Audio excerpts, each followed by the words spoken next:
I'm delighted to be here, I must say, and I think the first talk series is a really fantastic platform for really for featuring, I suppose, influencers that matter on the most important issues facing society. So I'm your host for the next hour, and I hope that that many of you will participate later when we broaden the conversation, so if you have any questions to ask.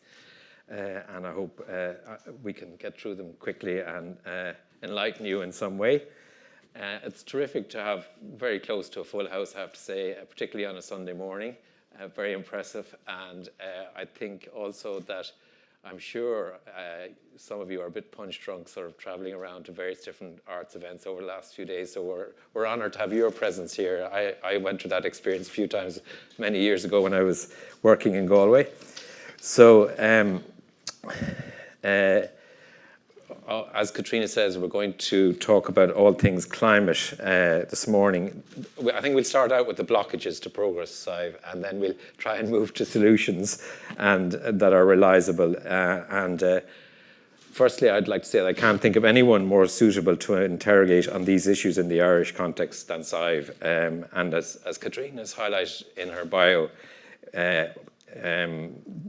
she has a blend of expertise. She has a record in terms of getting Ireland onto the right track in terms of addressing the climate crisis, and has a remarkable record in activism.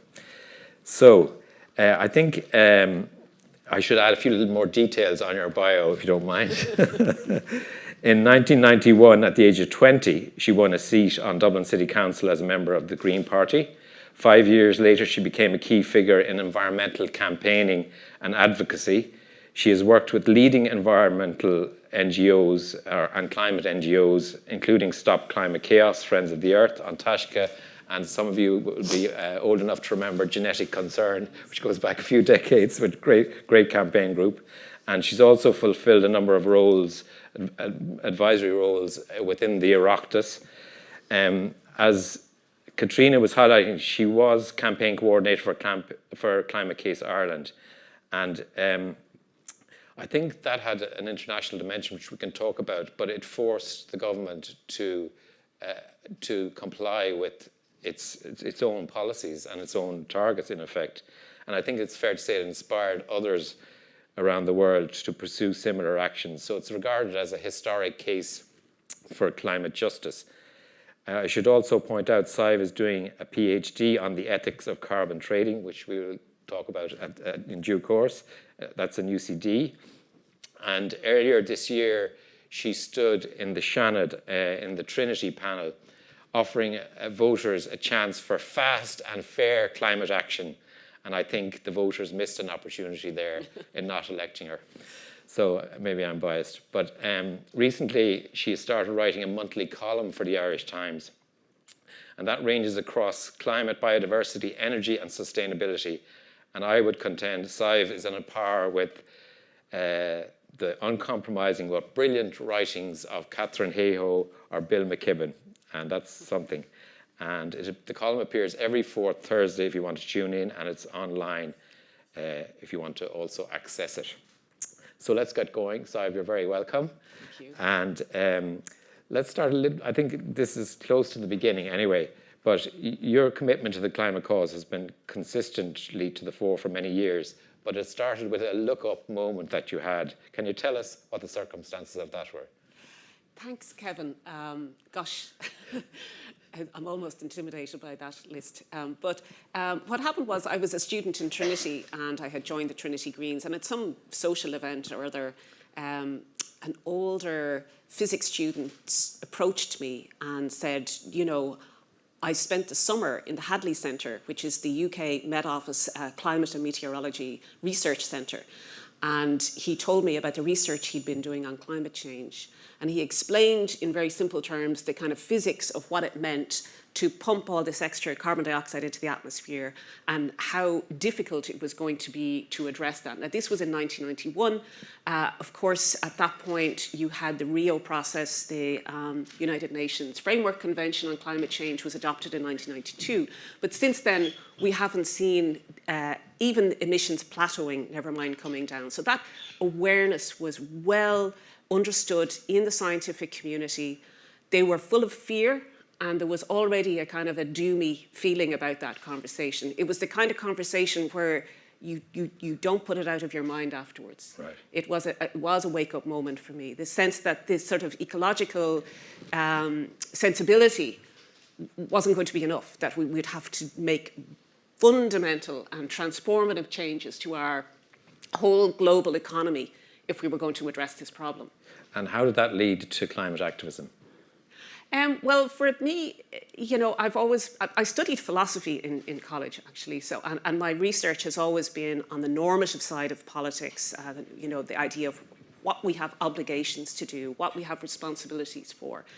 So it struck me as quite logical that if you think there is a massive harm being done, that you would call that out. And politics is a natural place to do that. Activism is a place to do that. And Trinity at the time was a very lively political space for all kinds of activists. You can, you know, obviously look to the campaigns on abortion information and other kind of social issues at the time. So the green agenda was sort of taking off, and it sort of made sense to me to put myself forward in the election, even though I didn't think at the time I'd have any chance of winning a seat. But I suppose I've always been driven by a kind of more ethical Right. perspective on what we need to do. So watching you over the years, it seems to me that your approach is get to learn the facts and, you know, become informed, and then you kind of move to campaigning and joining forces with various different environmental and climate NGOs. And is that a fair summation of your approach in terms of your progression? Yes, although I wouldn't want to take the credit for all of it, because the climate movement is a broad movement, and it's been led by very many talented people over the years, both in Ireland and outside of Ireland. I guess just thinking broadly about it, if you want to bring about massive social change, there are different ways of thinking about that. We have elite politics where, you know, politicians negotiate deals together, and, you know, the usual stuff, the G7, the European Union, that kind of thing. And then there's the kind of politics from below. I was very influenced, and he took a different turn, which was quite sad, but when I was in college, by the work and the writings of Václav Havel, who talked about the power of the powerless. Even in situations where people felt they had no choice, no freedom, there was still this power that they had, and the sort of everyday acts of resistance that people undertook under the Cold War. And I found these quite inspiring. And at the same time, you see the effect of social movements bringing feminist campaigns together with even animal rights campaigns and all different kind of single issue campaigns, and the force and the power of people coming together to work with a laser sharp focus on a specific problem, and how that can influence political decision making and ultimately create those tipping points in favour of change. And we've seen that happen in Ireland. So the climate movement exist in all those spaces, because it does exist in elite politics as well. It exists in the legal and regulatory frameworks. It exists in party politics. We have green parties. And it also exists in the form of, you know, people power and social movements. And so I've been involved in all different parts of that, I think.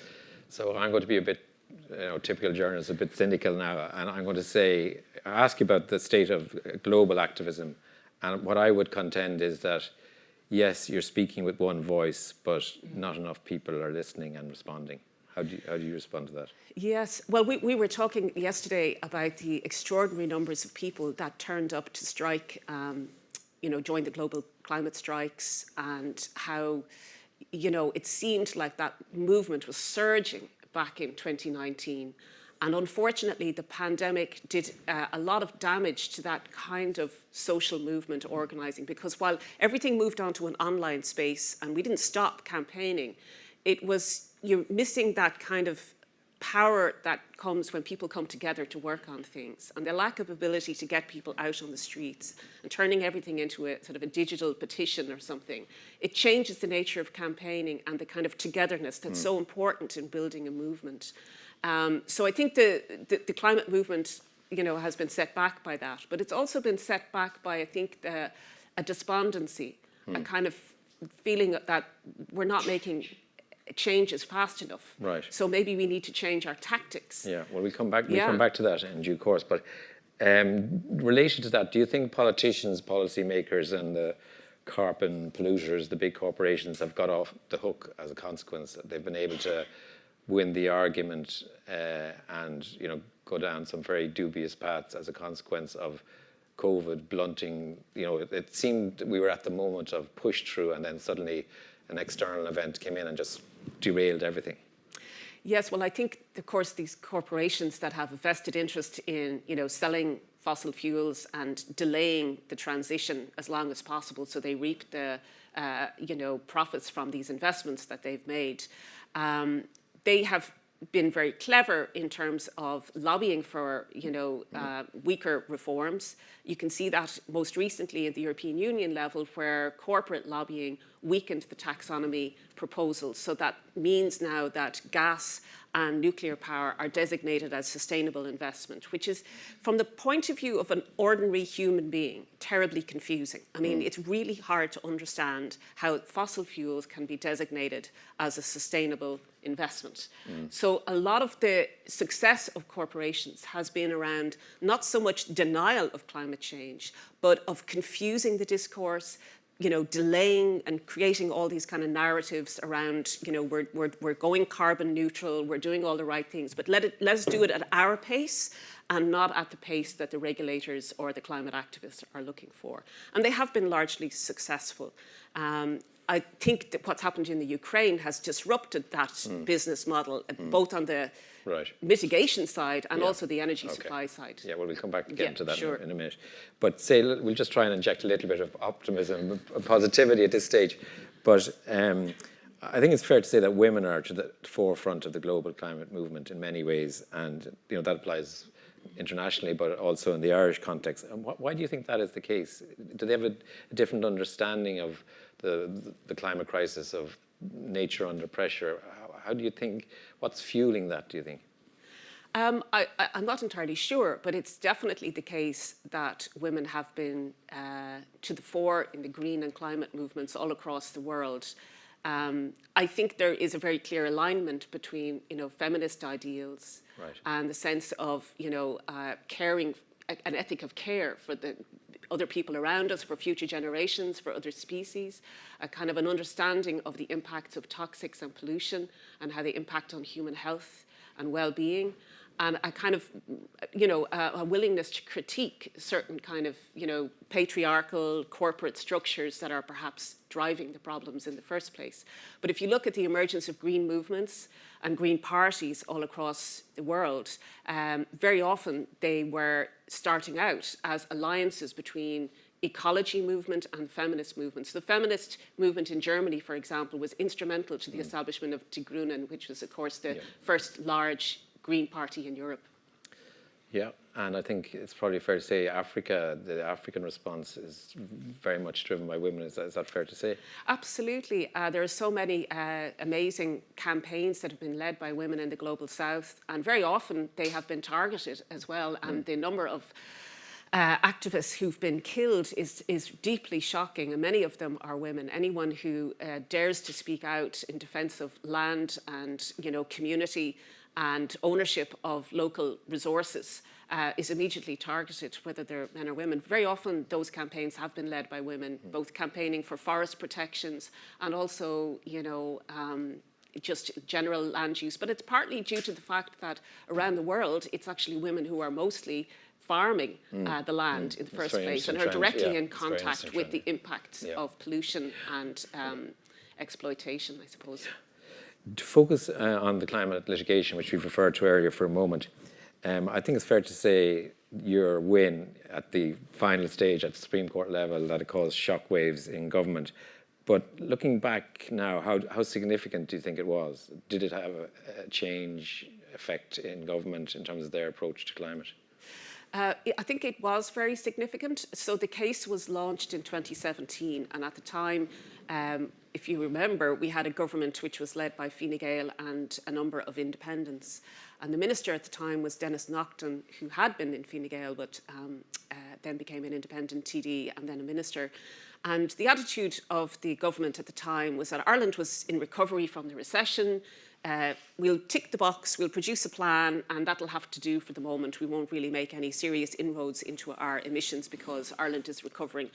Also, that was just at the time, 2015, when the milk quota was abolished. And so you saw the surge in milk output and production, which of course was driving up emissions, and that was directly supported by government policy. So when Friends of the Irish Environment, which has a track record of environmental litigation and often quite unpopular, it doesn't seek to do things, you know, in a campaigning mode, but uses litigation as a tool to drive environmental policy change, decided to embark on this case. They decided to do it differently. They decided to approach Urgenda, the Dutch organisation that had successfully taken the Dutch government to court. And as a result, the Dutch government was mandated to reduce emissions by 25% by 2020, which was very rapid emission reduction at the time. So but it was a much more of a people-centred campaign. In fact, the Dutch case had 800 litigants initially. So the idea was that citizens were taking the case and not just, you know, an elite organisation. We were trying to follow that model by involving people in the campaign as much as possible. So it was very threatening to the state. We were taking the state to court. And the argument was that the policy plan that was produced wasn't specific enough to achieve the targets that were set down in the 2015 Climate Act. And there was lots of problems with that act. It was very vague, full of loopholes, which is why we have a new one. But it was very important that we were able to show that even with a bad law, you can still point to the fact that the government was not serious about implementing the policies, and that's why the case was successful. Yeah, it was like the twists and turns, a bit like the Urgenda case, was amazing. And you'd think it'd be all over, and then you sort of won it at the next level up, and it's clearly a big win. But from a sort of a technical point of view, do you have the ability to go back to the court and say, hey, look, with this new plan now, they're not delivering, the emissions are rising, and they're not doing what they said they would do by such and such a time? Or is that avenue there for you, or are you considering it? Well, whatever Friends of the Irish Environment does, we very much guide by legal advice. So they don't take, you know, cases willy-nilly. They have to kind of have a reasonable chance of succeeding. So now the legal basis is, of course, the new Climate Act.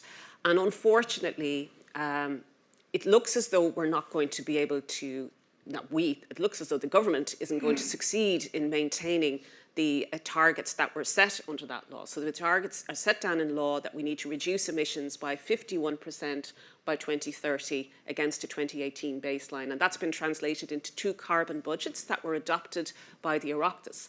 But now there's a failure to agree on the sectoral divvy out of those emission budgets. And it's clear that the hold-up is really due to the agriculture sector just refusal to accept what is actually a very modest emission reduction. So as a result, it looks as though, and not just because of that hold-up, but there's just a general lag effect. The policies that have been introduced take time to take effect. They may not be effective enough. There may not be enough investment. You might not have enough public engagement. You have resistance from certain sectors to doing certain things.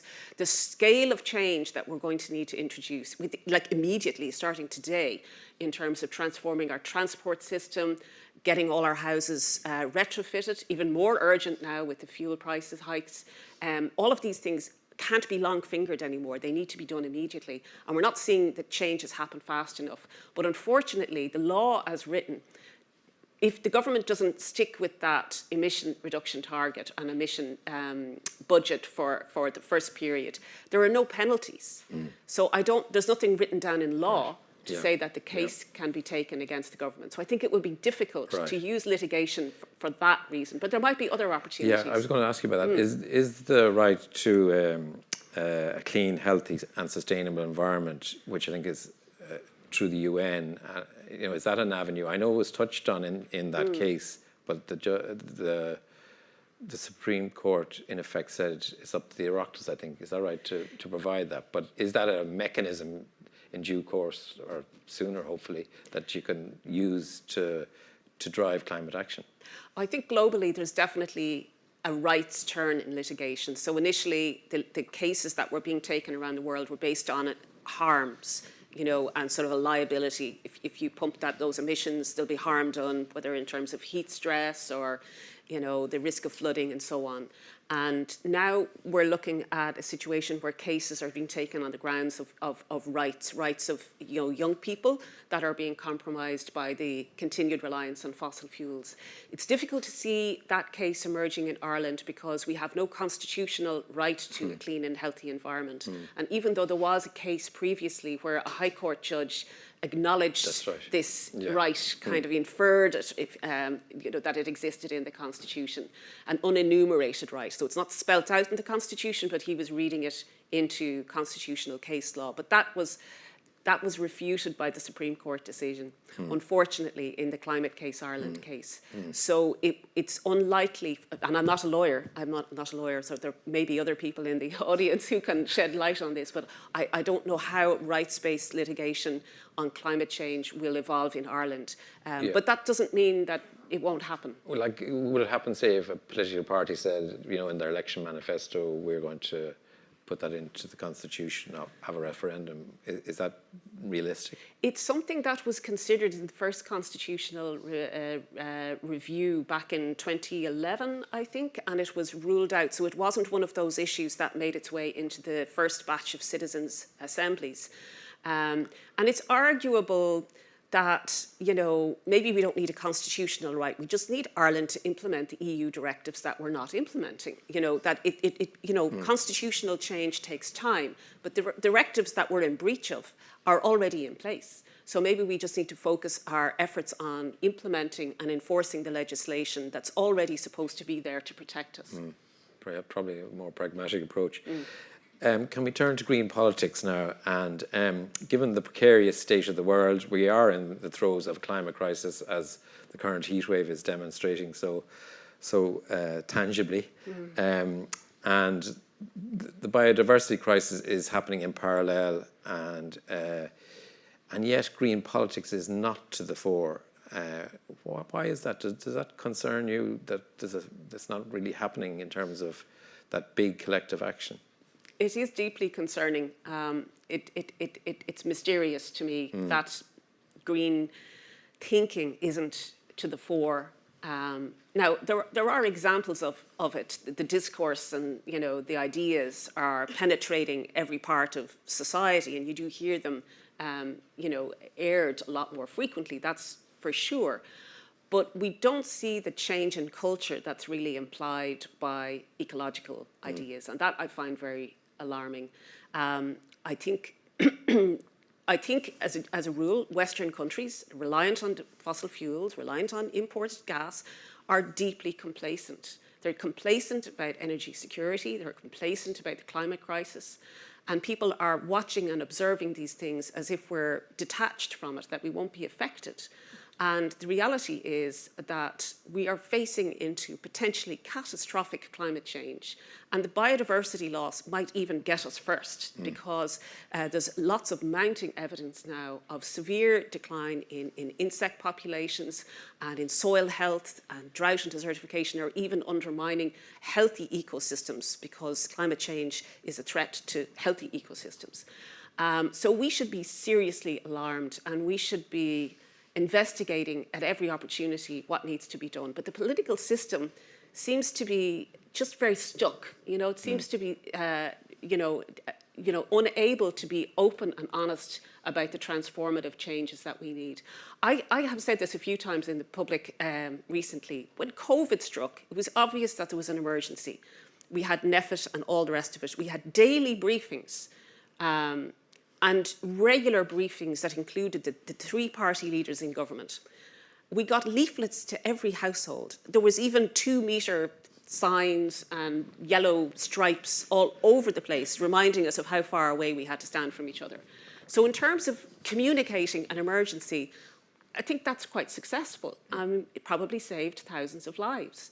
But where is that response when it comes to climate change? The Dáil declared a climate and biodiversity emergency, but they didn't do anything. So, where's the information to the public? Where's the leaflet into my door telling me how to reduce my energy bills and how, I can make a difference, where I should be investing my pension? Because that's actually one of the most important things you can do, is find out where your pension fund is being invested and if it's being invested in dirty energy, because very often they are.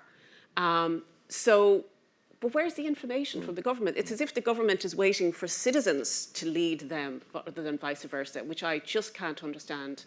And that's even with the Green Party in government. Talking about the Green Party now. And I think you're uniquely positioned as a former member of the Green Party to respond to this. But how do you respond to the classical scenario now? And it's confirmed by the Irish Times poll last week. The Green Party support has gone down to 3%. We have an election in a year to 2 years' time, and the small party in coalition will get most of the blame, and it's probably going to take a big hit in terms of seat losses. Why is that happening? Given all you've said earlier about the two crises. Yes. Well, firstly, I mean, people obviously expressed their preference in a poll, but I think the Greens deserve more support than that. I think that they have been very effective in government at driving the agenda that they went in to deliver on. The scale of new policies and the scale of investment diverted away from road infrastructure, so on, into active travel and public transport is transformative. We might not see the benefit of that for some years, but in terms of political effectiveness, I think they have been really successful, and they deserve more support than 3% in terms of delivering on their promises. It surprises me that they're not more popular. Obviously, the public has a lot of worries we all have to face with this fuel crisis and many other issues that are predominant in the public mind, housing being especially, obviously, the most serious one for many people. The lack of affordable housing and the lack of security for tenants, and the housing market as such being just kind of closed off to young people. It's a real barrier to people being open up to green politics, I think. Yeah, I think that's a very strong point, yeah. But at the same time, I think that it's quite clear to me that if the Greens weren't in government, that none of these climate actions would be happening. We wouldn't have had the new Climate Act, we wouldn't have the changes in policy that are really required, and we wouldn't have a party that's dedicated and focused on climate action and biodiversity action. Okay, so this might be an unfair question, but do you think that was one of the reasons why you didn't get elected in the last Senate vote? Well, I think a Seanad election, especially a by-election, is quite a peculiar election. I don't think it really reflects on the potential for a kind of climate candidate in the future. It's a very strange election, a strange electorate. They're scattered around the world.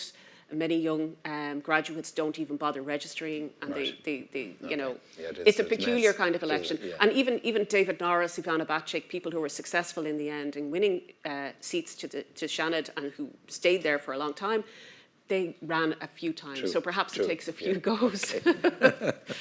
So we're now going to turn just briefly to the messy, complex area of climate, which is carbon budgets and emissions trading and offsetting. So I'm going to put a lot of pressure on you to try and explain to the audience how important this is. So carbon budgets, why are they important? And do you think they impose discipline on economies?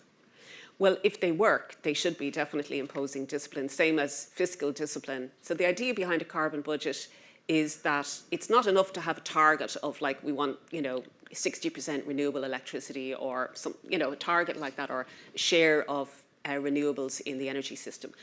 What's really important in terms of our overall climate impact is the volume, literally the volume, the cumulative volume of greenhouse gas emissions that we as Ireland territory emit into the atmosphere.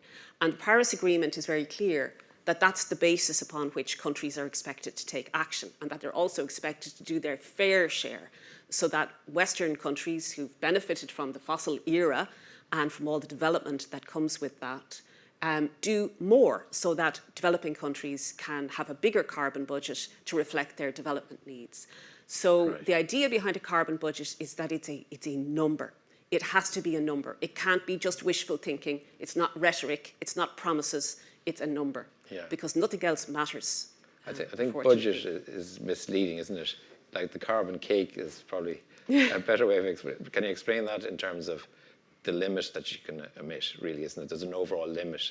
Yes. That, So the idea is, globally speaking, the Paris Agreement set an objective of limiting global warming to 2 degrees. After the IPCC report of 2018, that goal is now really regarded as 1.5 degrees because anything beyond that is considered to be dangerous global warming. Bear in mind, we're already at 1.2 degrees and we're on track for 3 to 4 degrees. It's very difficult to get off that trajectory. The only thing that counts is reducing emissions rapidly, and this is clearly, very articulately put actually by the UN Secretary General, who's a brilliant advocate. He's kind of stepped into Greta Thunberg's shoes lately.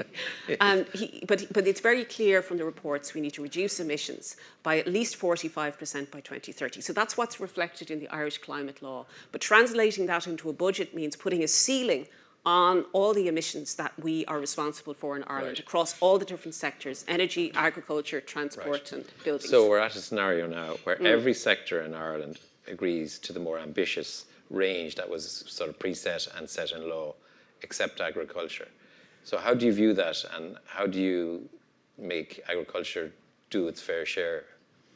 It's a very difficult one. So Ireland has a slightly different emissions profile from many other European countries because we don't have a big industrial base, but we are very large agricultural exporters. Most of the food we produce in Ireland is exported, and we actually import most of the food we eat. So we could all become vegan tomorrow and it would make very little difference to Ireland's emission profile because most of the emissions from agriculture are generated by dairy and beef production that are ultimately exported. So Ireland is unique in that we have a very high percentage of our overall emissions coming from agriculture, nearly 40%. And that percentage is expected to rise slightly by 2030 because of government policies that were decisions taken in advance of the abolition of the milk quota to expand the dairy sector and get into that in a serious way. And there was really very little thought at the time given to the obvious environmental impacts in terms of excess nutrients going into water bodies leading to nitrate pollution, and also the ammonia emissions, which are a form of air pollution. So it was a very bad decision. And unfortunately, one of the log jams in climate politics is the fact that for the first time, Irish farmers started to make money. So the perception they have is that you environmentalists want to stop the one thing we've been doing, which has been generating a decent income for farmers. So dairy farmers, their average income is something like €100,000 compared with the average beef farmer, where average incomes are something like 18,000 or 20,000, very, very low. So it's a very difficult one. We basically constructed an industry with political will and lots of lobbying that is deeply unsustainable. And now we have to backtrack out of it somehow. And the political difficulties there are quite obvious. But also the agricultural lobby is one of the most powerful lobbies in Europe. And they have successfully watered down every attempt to green the common agricultural policy and to divert payments away from output into environmentally friendly farming practices. And they have been seriously watering down all the proposals of the Commission over the last few years. So breaking that logjam involves breaking the power of that political lobby. Yeah. Well, on top of that, I think there's within the Irish context, there's very obvious polarisation. So as someone who's sort of brought people together in terms of collective action, how can you overcome that? Or like there's I think a false sort of urban-rural divide now, and it's a significant blockage, isn't it? How do you think that could be overcome? Like, could it be done with a land use strategy, or how can that blockage be cast aside? I think one of the things that makes it extremely difficult to have an honest conversation with the agricultural sector is that there is a conflation of farmers with food production, and the enormous industries that are behind the beef and dairy exports. They're very, very powerful companies, and uniquely as a sector that has a lot of civil society, elements to it, the Irish Farmers Association and all the various other farming organisations.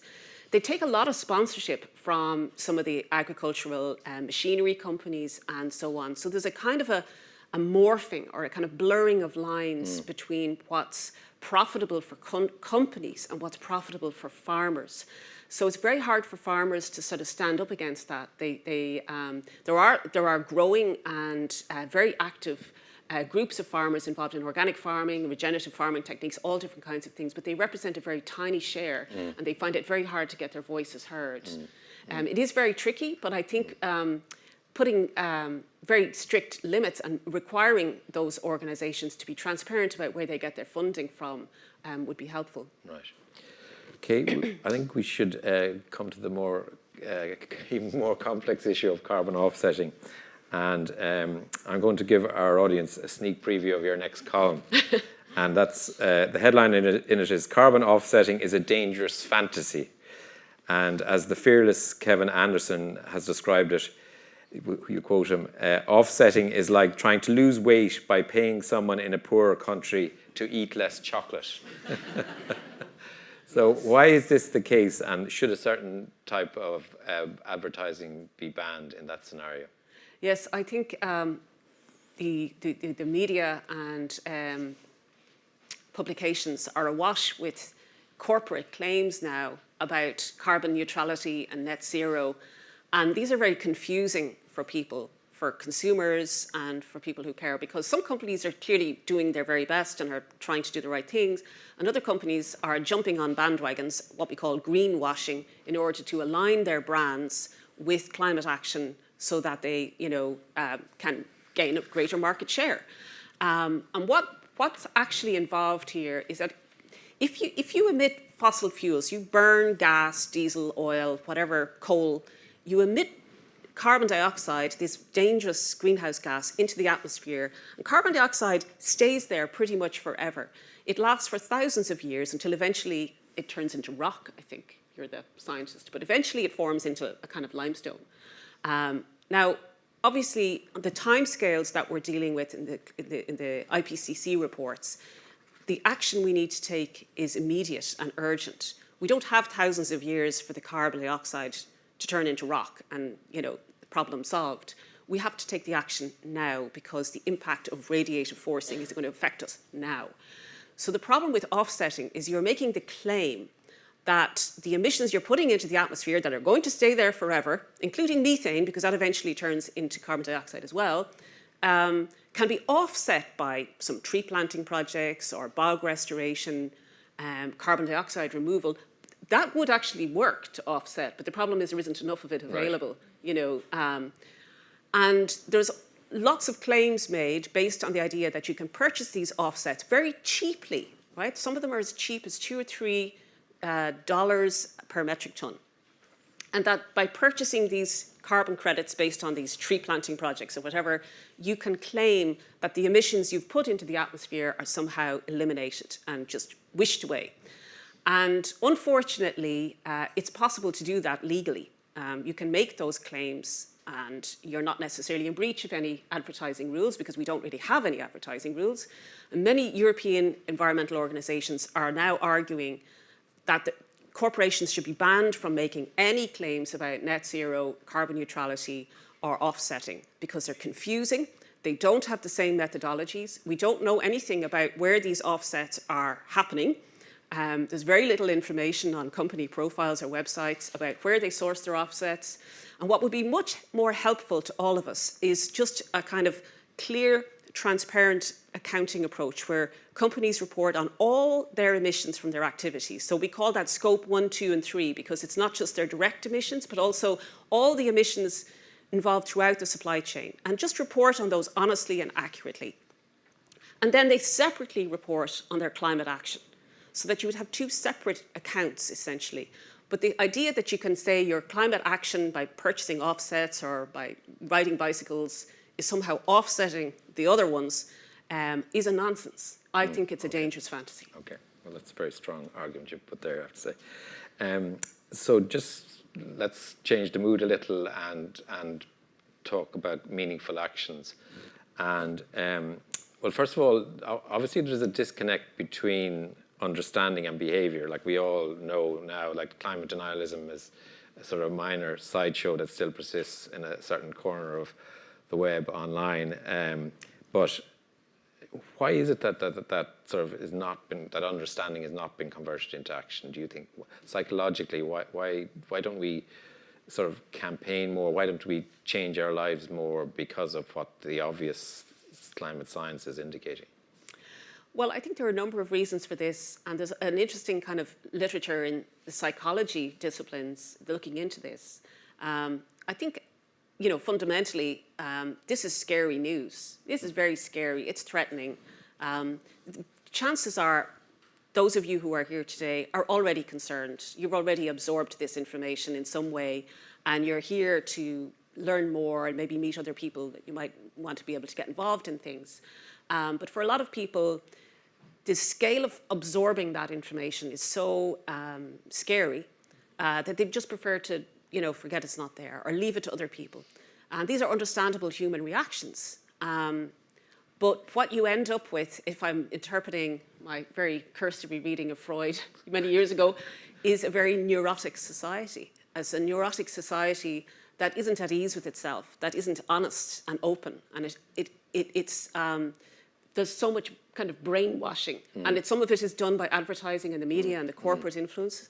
Some of it is done by ourselves, and you know we're still obsessed with status. Yeah. We're obsessed with trying to eke out a living. That's a kind of understandable concern, and that taking on this enormous global agenda that spans generations of effort is scary for people. Yeah. Yeah. And people also don't know how to be effective. You know, we've seen, as you said, those enormous marches and how it led to really very little in terms of direct action and responses. So to what extent, and you've touched on it, does eco-anxiety represent a big blockage? And I'm not just referring to young people growing up, but I think everyone feels it at some stage to a certain extent. And how do you overcome that particular issue? Yeah, I mean, I think it is a possibly major concern that we'll have to deal with. I mean, it's for a lot of young people, it's coupled with anxiety about other things as well, you know. And but I can speak personally that I have really suffered and grieved for the planet, you know, as an activist, when you're kind of dealing with and reading the science and trying to understand what's involved. It's very frightening, and it's very hard to find any good news. There are very few examples. There are some examples, hopefully we'll talk about them, but it's hard to find good news that's scaled up, that looks like, yeah, right, we're getting there, we're doing something, we're finally turning the corner. It's very hard to find that. And that's deeply worrying. And I remember when my first child was born, actually, that was the worst period of eco-anxiety. Somehow or another, I managed to forget and went on to have 2 more. I think, but that's human, right? That's what we do. Right. But, you know, it was this sense of the vulnerability of this baby. She had absolutely no one but me, you know, that she was completely dependent on me. And this sense of not being able to be sure that she could have a safe future was terrifying. Yeah. Well, I think you've worked through it, and I think you have an optimism, and I don't think it's naivety. So where are the strands that feed your optimism? I think hope is a dangerous word. I think hope is lazy. I don't hope. I'm interested in action, and I'm also interested in being absolutely honest. I think that is the only thing that can save us, actually. Right. Yeah. Is being just absolutely fearlessly honest about where we are, the nature of our predicament, that we might not be able to solve all these problems, and that we have to embrace them with great courage. And courage is more important than hope, actually. Yeah. I know you're a fan of Rebecca Solnit and particularly Hope. I know you said you don't like to use Hope, but Hope in the Dark are a great book. Yeah. And I think there's a chilling lesson there, isn't there? Like, it was a great sort of handbook during the awful Bush years when everything seemed to be regressing. And then she rewrote the introduction in light of climate action and climate change issues in 2016. But I would seem to think now she needs to rewrite it completely again, because we've had terrible regression since then, you know, lack of progress, and we're facing into a scenario with a terrible energy crisis, hunger, conflict. So how do you wrestle with that? Like, it sort of begs the question. I think you'd be good to sort of answer this, like how civilization peaked in the last 4 years in terms of the good times, in terms of being in the right place. Yeah, or as Zhu Enlil said, it's too early to tell. You know? But the thing about Rebecca Solnit's book is that it's an incredible treasure trove of stories of resilience and social movements and campaigns for justice that often don't see the effects of their work for decades. And we've experienced that in Ireland as well. So I think it's still a fantastic resource. Right. And the way she draws together and connects these threads of hope and action and people coming together, and the way that it often feels pointless. It often feels like it's hope in the dark, you know, the name of her book. I do think that we're going to need to inject something else, though. I mean, there's big debates in the climate movement, and they're not surprising. They're there in the other social movements as well, about, you know, do we need to just focus on ending capitalism? Do we need to focus on degrowth?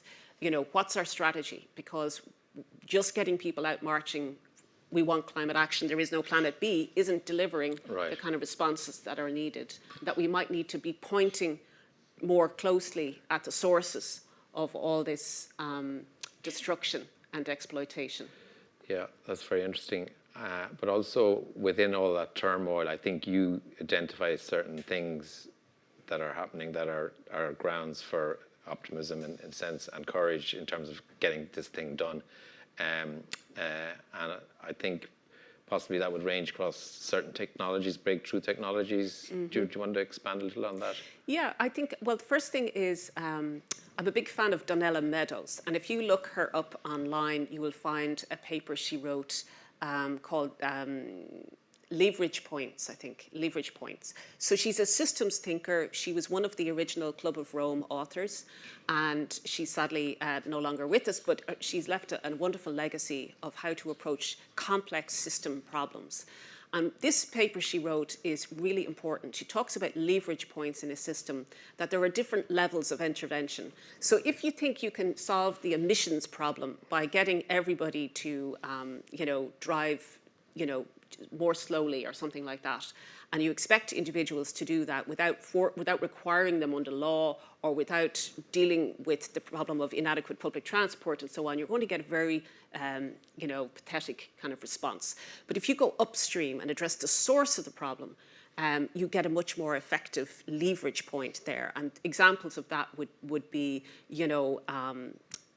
much more transformative policies on vehicle emission standards and, taking road space away from cars and giving it over to active travel. So those kind of interventions, because they're happening upstream and you're not relying on small behavioural changes, are more effective. Right. So anything we do upstream at that level, at the system level, and that can involve new technologies that some of them have the potential to be quite cheaply diffused throughout society quite quickly. And this is where the climate movement is often kind of uncomfortable with the idea of this kind of capitalist idea of using private capital to get new technologies out there. But I think it's going to be very important that we see new technologies being supported by government funding and where possible, introduced as quickly as possible. There's some very interesting examples of that. I think it was in Finland, just in the past week, they launched a new type of battery that's based on sand. Now, it's part of a district heating system. The sand is heated up, and it is just ordinary sand. It's heated up using excess renewable energy, and it stores that heat and then uses that excess heat to heat the water when the wind isn't blowing or whatever.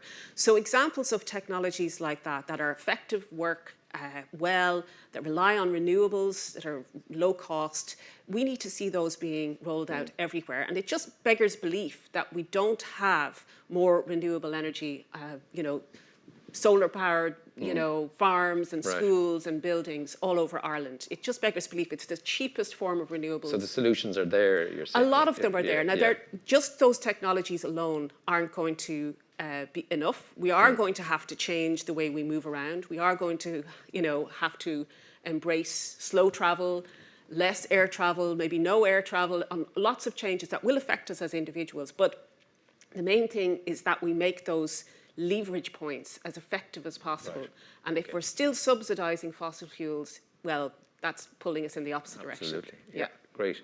So I'm going to open to the audience. So if there's anyone that would like to ask a question now, if you raise your hand or stand up, actually, if you wouldn't mind. So is there anyone that would like to ask Sadhbh a question?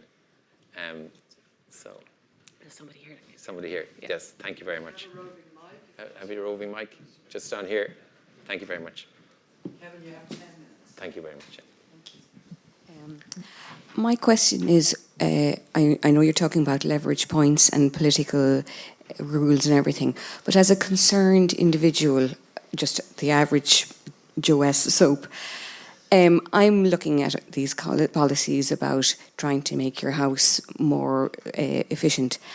But the things that they're talking about, like, is it air-to-water pumps, they all require electricity, and our grid is already struggling. And when do we need the most heat is in winter.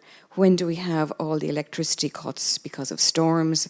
I did live through the 70s electricity strike, and I'm very, very slow to give up my fire, my stove, because that's if we have electricity cuts in the middle of winter, that's the only source of heat in the house. So I think a lot, and the same thing with electric cars and so on, all those batteries, this stuff is coming from the Congo where there's terrible human rights things. So I find myself kind of totally confused and divided, and there isn't really, like, the more you dig, the more you realise things are greenwashed. But it leaves me at a standstill as to how I should organise my life in a greener fashion. So, oh, I hear you. I totally hear you. I mean, I think you've articulated a dilemma that probably everybody is having or has already had to work through. And you can imagine you're motivated, but for households that aren't particularly aware and motivated, it's a huge challenge to try to... but anyway, the way I think we should think about it is in terms of resilience. So when we think about resilience, we're not just thinking about decarbonisation. We're also thinking about, well, what happens when the wind doesn't blow? What happens when the electricity is cut off? So what do you need, or what do we as a community and as a society need to become more resilient? And I'm not going to directly answer your question because we'd get into all kinds of little details about that house and what you might do. But I think looking at resilience means that we need to become, much more self-sufficient in food. We import all our calories. And you can see from the Ukraine crisis that the disruption to wheat and other products, it hasn't really kicked in yet. And obviously wealthy countries can absorb higher food prices, but the potential for conflict and so on is extremely serious elsewhere. But what we do in terms of resilience is kind of trying to balance this kind of security risk and loss of supply with more ecological solutions. So for example, if you're in a rural area, you actually have the potential to be quite energy self-sufficient in many ways, but it might require more than a retrofit. It might require batteries and things like that.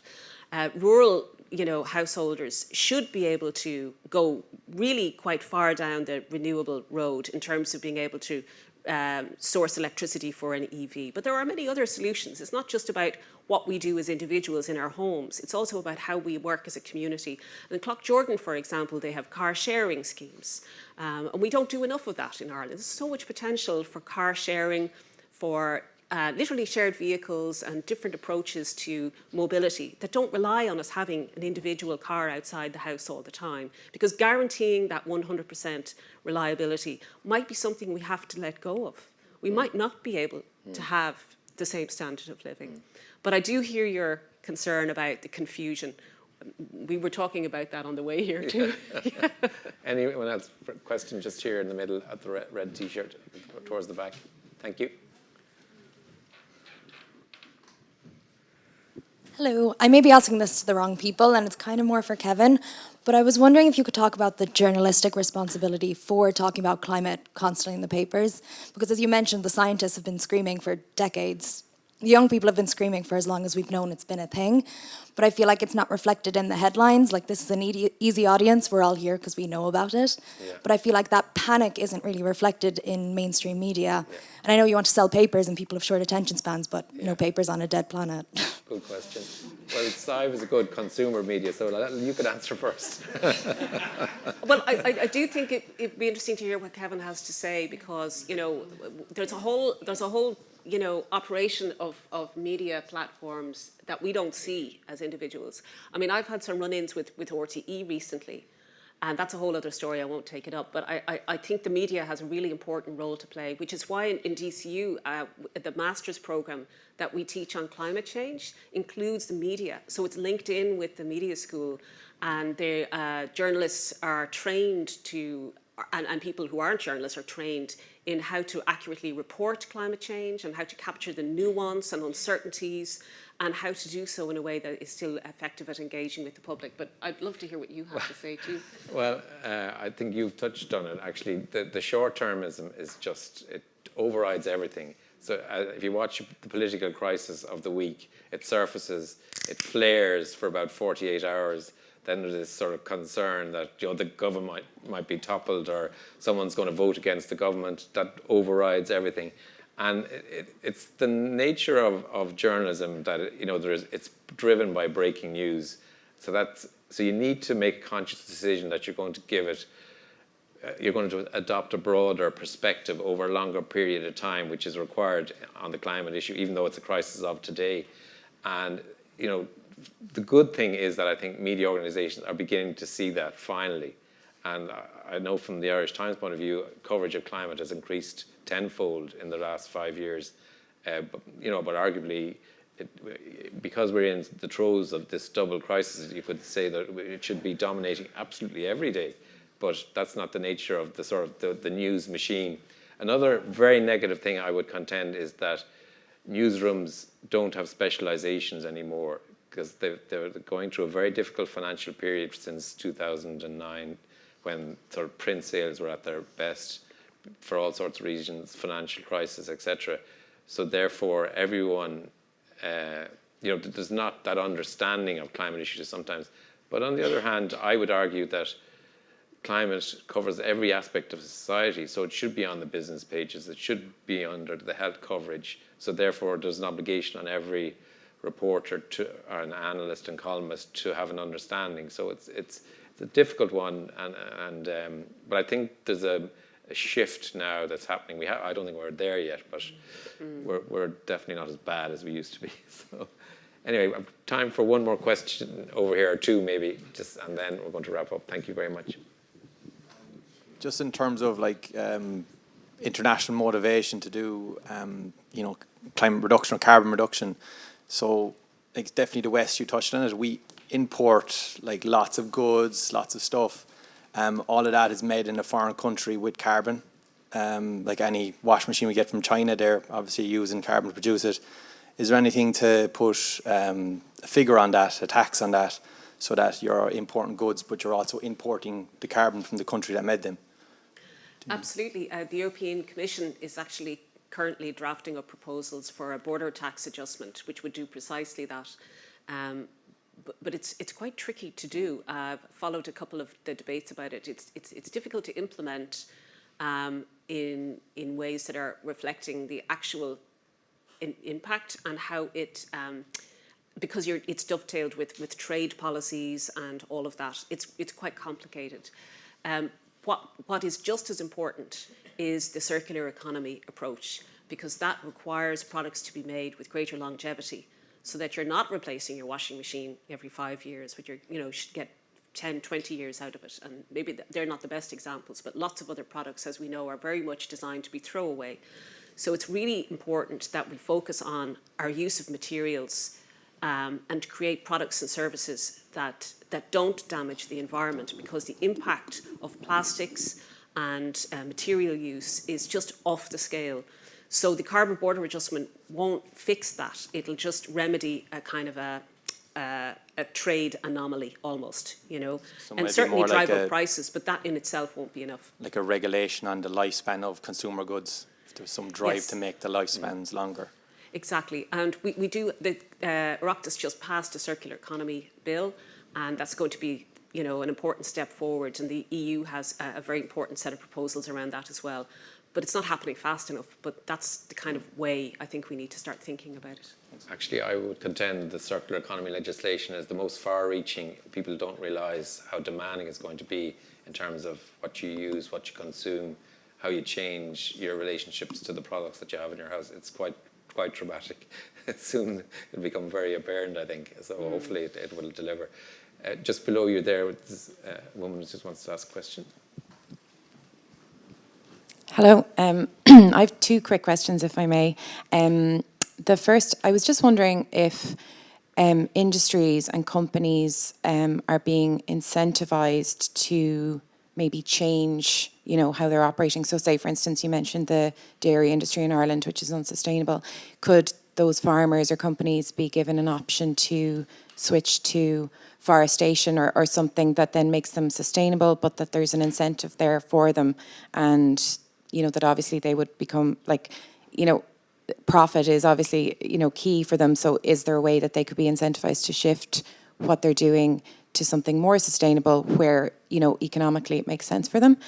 And then also I was wondering, on a society level, if, you know, visually presenting to society what could happen if we don't take action is maybe a way to get people, because you mentioned what do we need to do to get people to actually take action.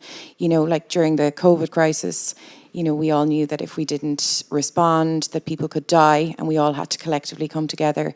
So with something like the COVID crisis, or with climate change, like, is there a way to visually get it into people's heads what will happen if we don't take action? So like, I think Philip Boucher-Hayes did a show a couple of years ago, and he showed, you know, O'Connell Street underwater, and that was in my lifetime, which was very frightening. And I don't know if people are kind of really thinking about how, you know, what can happen if we don't take action, or where it could go. So. Okay, thank you for that. Your first question is really important, and we won't be able to get into it now, but essentially the question is, do we let market forces determine whether bad companies, if you like, or unsustainable industries shift towards more sustainable ones, or does the state pay out? That's how I see the question, because in that case that you've you know, given as an example, do we force the companies to change by taxing the impact they're having on the environment and by regulating that, or do we pay them to stop polluting and offer them, you know, some other kind of way to make money? And I think these are the really fundamental dilemmas that politicians and policymakers are going to have to face. And it's not just the dairy industry. There's a whole load of stranded assets on our energy system even.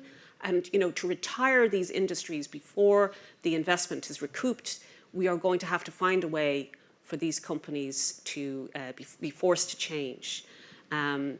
Now, it's just a really complicated question, and I'm kind of a bit old-fashioned in that I like public finances to be managed prudently, and I don't see why we as taxpayers should be subsidising pollution. I don't see that we should be paying to get people to be more environmentally friendly. So the system as it is needs to be adjusted so that the incentives and the subsidies force producers to be responsible and force them to do the environmentally friendly thing. But that's not the case, because it's not just about the subsidies, it's also about the market.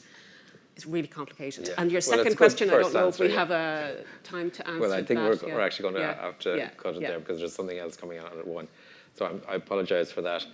Sadhbh, I think you've given us a brilliant hour and more, and not very many people would be interrogated to that degree. So thank you very much on behalf of the audience. It was brilliant. Thank you so much. And thank you, Kevin.